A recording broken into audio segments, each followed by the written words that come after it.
Selamat datang di Beetle Channel, semoga kita bahagia. Jangan lupa subscribe, like, komen dan share agar channel ini semakin berkembang. Terima kasih. Novel jenius luar biasa. Bab 1033 Jensen Huang. Setelah menyelesaikan rincian kerja sama Box dengan Bill Gates, Microsoft mengirim tim untuk mengevaluasi aset Iowa Little Tyrant. Pada saat yang sama, Feng Yu kembali ke San Francisco. Feng Yu tidak akan pergi ke San Francisco untuk bertemu Sergey. Sebaliknya, dia akan bertemu dengan seorang pria Cina, Jensen Huang. Santa Clara adalah kota kecil bersama dengan San Francisco Bay Area. Itu terletak di pusat lembah Silikon. Ada sebuah perusahaan kecil di kota ini, dan kantor kecilnya terletak tidak jauh dari Google. Hari ini, seseorang yang penting akan mengunjungi perusahaan ini.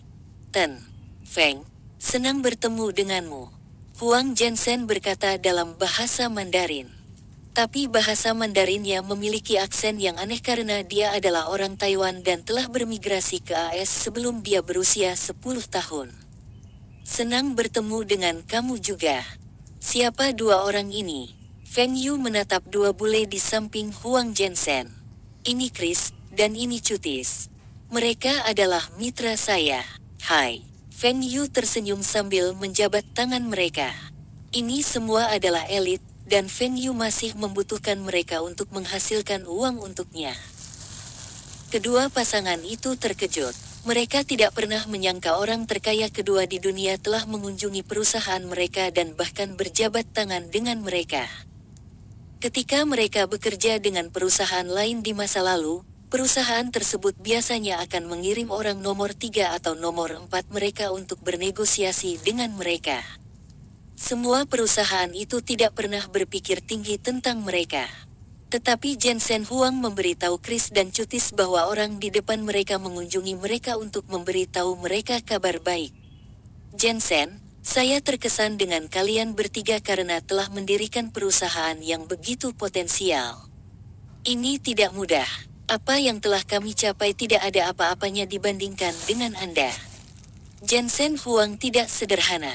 Meskipun dia belum genap 40 tahun dan merupakan salah satu pendiri dan CEO perusahaan ini, dibandingkan dengan Feng Yu, dia memang bukan apa-apa. Hahaha, jangan bahas ini semua. Asisten saya telah menyebutkannya kepada Anda. Sudahkah Anda mendiskusikannya dengan mitra Anda? Feng Yu senang berbicara bahasa Mandarin di luar negeri. Ten, Feng, kondisi Anda sangat menarik, dan kami bersedia menerimanya. Tetapi kami tidak dapat membujuk kedua perusahaan modal Ventura itu, dan mereka mendorong kami untuk terdaftar. Jensen Huang menjawab. Ketika Jensen Huang dan rekan pendiri lainnya memulai perusahaan ini, mereka menerima investasi dari dua perusahaan modal Ventura. Tapi sekarang, Feng Yu ingin mengakuisisi perusahaannya dan telah berjanji untuk menginvestasikan sejumlah besar dana ke dalam perusahaan. Jensen Huang dan rekan pendirinya akan terus mengelola perusahaan, dan Feng Yu akan tetap menghadiahi mereka dengan saham perusahaan berdasarkan kinerja mereka. Ini adalah kesepakatan yang lebih baik daripada perusahaan modal Ventura. Juga, Feng Yu adalah direktur Microsoft, dan juga ketua grup Lenovo. Perusahaan mereka akan memiliki perkembangan yang lebih baik jika mereka dapat bekerja sama dengan salah satu dari perusahaan-perusahaan ini. Ketiga pendiri perusahaan ini berdiskusi dan merasa mereka harus menerima tawaran Feng Yu. Tetapi ketika mereka berbicara dengan dua perusahaan modal Ventura, mereka ditolak. Kedua perusahaan modal Ventura itu tahu semua bisnis yang diinvestasikan Feng Yu semuanya menguntungkan. Karena Feng Yu ingin mengakuisisi perusahaan ini, mereka akan mendapatkan pengembalian yang jauh lebih tinggi jika perusahaan ini terdaftar. Perusahaan modal Ventura tidak mau menerima investasi Feng Yu karena saham mereka akan terdilusi, dan tidak ada perusahaan Feng Yu yang terdaftar. Jika perusahaan tidak akan terdaftar, mereka tidak dapat memulihkan investasi awal mereka. Feng Yu mengerutkan kening. Perusahaan yang telah menerima investasi dari perusahaan modal Ventura akan memiliki klausul dalam kontrak mereka untuk membuat perusahaan terdaftar dalam jangka waktu tertentu. Tentu saja, perusahaan modal Ventura ini memasukkan klausul ini dalam kontrak mereka untuk melindungi diri mereka sendiri. Feng Yu mengerti mengapa kedua perusahaan modal Ventura ini melakukan ini, tetapi itu tidak berarti dia bisa menerimanya. Apakah perusahaan modal Ventura itu perusahaan besar? Tidak, keduanya adalah perusahaan investasi kecil dengan aset kurang dari 100 juta dolar Amerika Serikat. Ini dibandingkan dengan perusahaan Feng Yu. Feng Yu menoleh ke Ralph, dan Ralph segera berkata, "Bos, saya akan menghubungi mereka untuk membeli saham dari mereka, dan jika perlu, kami akan mendapatkannya." "Huang, bisakah Anda memberi saya kontak dari kedua perusahaan ini?" Feng Yu mengangguk. Ralph telah bekerja untuknya selama beberapa waktu dan tahu apa yang harus dilakukan bahkan ketika dia tidak mengatakan apa-apa. Jensen Huang dan rekan-rekannya terkejut. Apakah ini cara orang terkaya kedua di dunia melakukan sesuatu? Untuk mengakuisisi perusahaan mereka, dia bersedia mengambil alih dua perusahaan modal Ventura yang memiliki saham perusahaan mereka. Tetapi Jensen Huang dan rekan-rekannya sangat gembira, karena ini menunjukkan kepercayaan yang dimiliki Feng Yu di perusahaan mereka. Jika Feng Yu tidak dapat mengakuisisi perusahaan mereka, kemungkinan besar dia akan mengakuisisi 3D Vex atau ATI Technologies Kanada.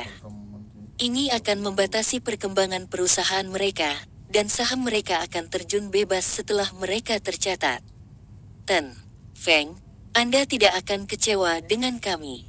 Prosesor grafis 3D kami akan mengejar ketinggalan dengan 3D Vex dan menyalip teknologi ATI Kanada. Saat ini, 3D Vex adalah yang terbaik di industri kartu grafis, diikuti oleh ATI Technologies. Kedua perusahaan memiliki standar yang hampir sama, dan perusahaan Jensen tertinggal di belakang mereka. Dalam hal skala dan kekuatan, ATI Technologies telah menjual lebih dari 10 juta kartu grafis, dan perusahaan Jensen hanya menjual sedikit di atas 1 juta. Saya percaya Anda semua, atau saya tidak akan mengunjungi perusahaan Anda. Nilai pasar perusahaan Anda kurang dari 100 juta, dan Anda semua mencoba mengumpulkan 300 juta dolar Amerika Serikat dari pasar untuk mengembangkan produk baru Anda. Tapi 300 juta dolar Amerika Serikat tidak cukup. Saya akan menginvestasikan 500 juta dolar Amerika Serikat ke dalam perusahaan dan tidak perlu terdaftar. Saya percaya Anda semua tidak akan mengecewakan saya. Jensen Huang dan rekan-rekannya sangat gembira. Ketika asisten Feng Yu menghubungi mereka, mereka tidak membicarakan jumlah investasi. Tapi sekarang, Feng Yu memberitahu mereka bahwa dia akan menginvestasikan 500 juta dolar Amerika Serikat bagi mereka untuk mengembangkan produk baru mereka. Jensen Huang dan rekan-rekannya yakin bahwa mereka dapat memenangkan kedua perusahaan tersebut dan menjadi pemimpin industri. Bagus. Setelah Ralph menyelesaikan masalah saham dengan dua perusahaan modal Ventura itu, uangnya akan ditransfer ke perusahaan. Saya masih memiliki sesuatu, dan Anda semua dapat melanjutkan pekerjaan Anda. Jensen Huang dan rekan-rekannya mengantar Feng Yu keluar. Feng Yu masuk ke mobilnya dan melihat papan nama di luar perusahaan. Nvidia, Bab 1034 Perangkat Keras. Feng Yu datang ke AS untuk membeli banyak perusahaan. Dia memiliki cukup dana dan ingin memulai rencana strategis untuk bisnisnya. Industri PC akan berkembang pesat, dan keuntungannya akan tinggi dalam beberapa tahun mendatang. Feng Yu memiliki saham Lenovo Group sekarang, tetapi dia tidak puas dengan kemajuan mereka saat ini. Lenovo Group saat ini memesan komponen dari produsen perangkat keras, dan mereka memproduksi beberapa komponen yang tidak penting seperti kipas pendingin. Berapa banyak yang bisa mereka hasilkan? PC Lenovo Group terjual dengan cepat, dan setelah mereka menguasai pasar Cina, mereka mengarahkan pandangan mereka ke pasar luar negeri. Target pertama mereka adalah Asia Tenggara dan beberapa negara maju di Asia. Bisnis PC Lenovo berkembang pesat dan menghasilkan beberapa keuntungan. Namun, profitabilitas suatu perusahaan dapat dilihat dari nilai pasar perusahaan tersebut. Intel saat ini bernilai lebih dari 400 miliar dolar Amerika Serikat dan merupakan pemimpin dalam industri perangkat keras. Nilai pasar Lenovo tidak jauh dari mereka. Ini juga berarti bahwa semakin banyak PC yang terjual, semakin banyak penghasilan Intel.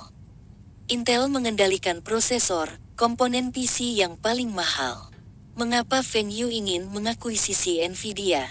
Itu karena dia ingin memiliki kendali atas komponen perangkat keras penting dari PC.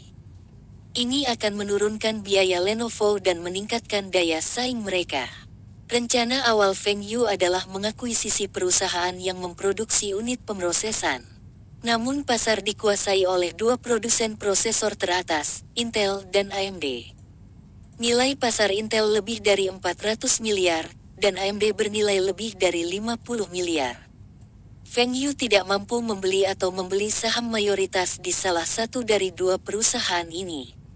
Tapi Feng Yu akan mulai mengakuisisi saham AMD setelah dia menjual saham Microsoft-nya tahun depan. Juga, Feng Yu telah berinvestasi dan membangun pabrik silikon kristal lainnya, dan pabrik ini dapat bekerja sama dengan AMD. Dia memiliki rencana untuk mendirikan pabrik silikon kristal lain terbesar di dunia dan mengendalikan harga semikonduktor. Dengan cara ini, dia bisa menekan Intel. Target Feng Yu berikutnya adalah hard disk, dan dia telah menghubungi sebuah perusahaan. Ini adalah perusahaan Fortune 500, dan dia tidak akan mengakuisisi perusahaan ini atau membeli saham di dalamnya. Perusahaan ini baik-baik saja sekarang, dan tidak ada pemegang saham yang akan menjual saham mereka. Namun perusahaan ini berencana untuk mengembangkan dan memasuki industri teknologi tape. Jadi, mereka menjual bisnis hard drive mereka.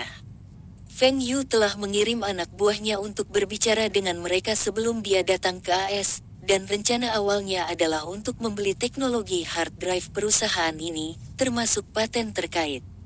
Tetapi perusahaan ingin menjual divisi hard drive-nya ke Feng Yu.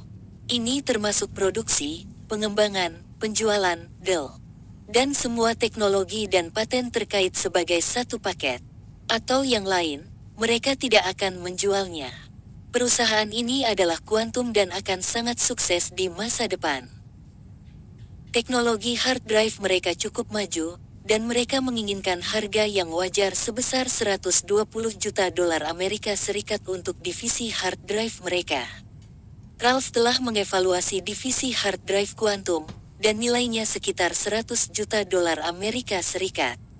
Teknologi hard drive kuantum tidak sebagus Western Digital, Seagate Technology, Maxtor, dan Samsung.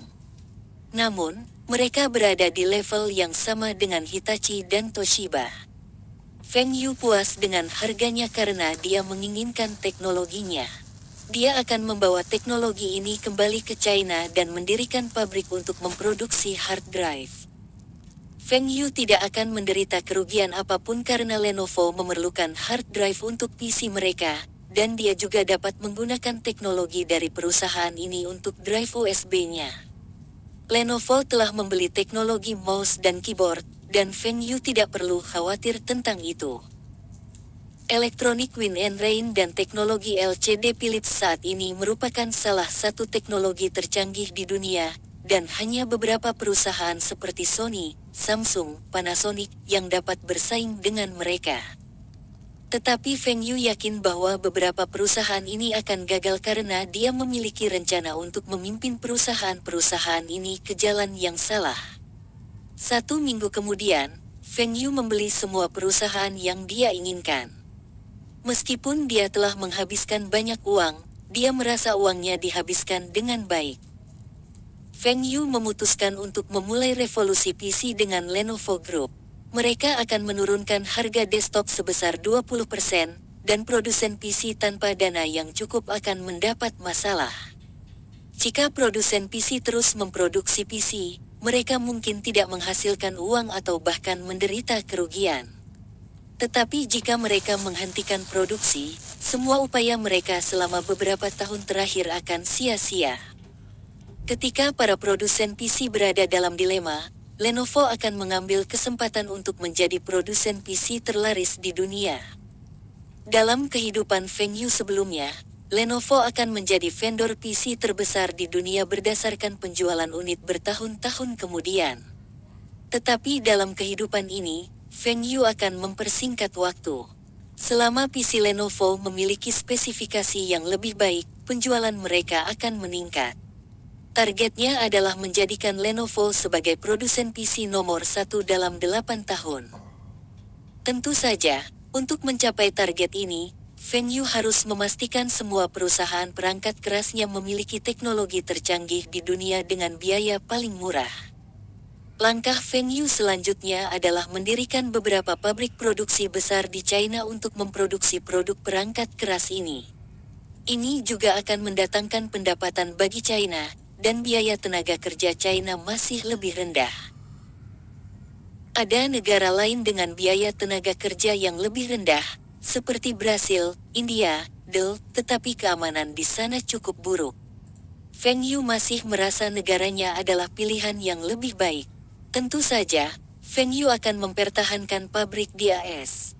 Setelah biaya produksi diturunkan sampai batas tertentu, biaya tenaga kerja mungkin lebih rendah daripada biaya transportasi. Inilah alasan mengapa Aiwa telah mendirikan lebih dari selusin pabrik di seluruh dunia untuk menghemat biaya transportasi. Juga, beberapa produk akan rusak selama transportasi. PC lebih mahal daripada Walkman dan lebih rapuh. Feng Yu harus memiliki pabrik di Eropa dan AS. Selain CPU, monitor adalah perangkat keras terpenting berikutnya dari PC. Feng Yu memiliki rencana untuk memulai produksi untuk monitor. Di masa lalu, monitor LCD Win and Rain dikontrakkan ke Philips. Tidak apa-apa jika volumenya sedikit, tetapi jika Feng Yu akan memproduksi dalam jumlah besar, akan lebih murah untuk mendirikan pabrik sendiri.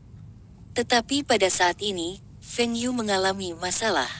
Bersambung, terima kasih telah menyaksikan dan mendukung channel ini.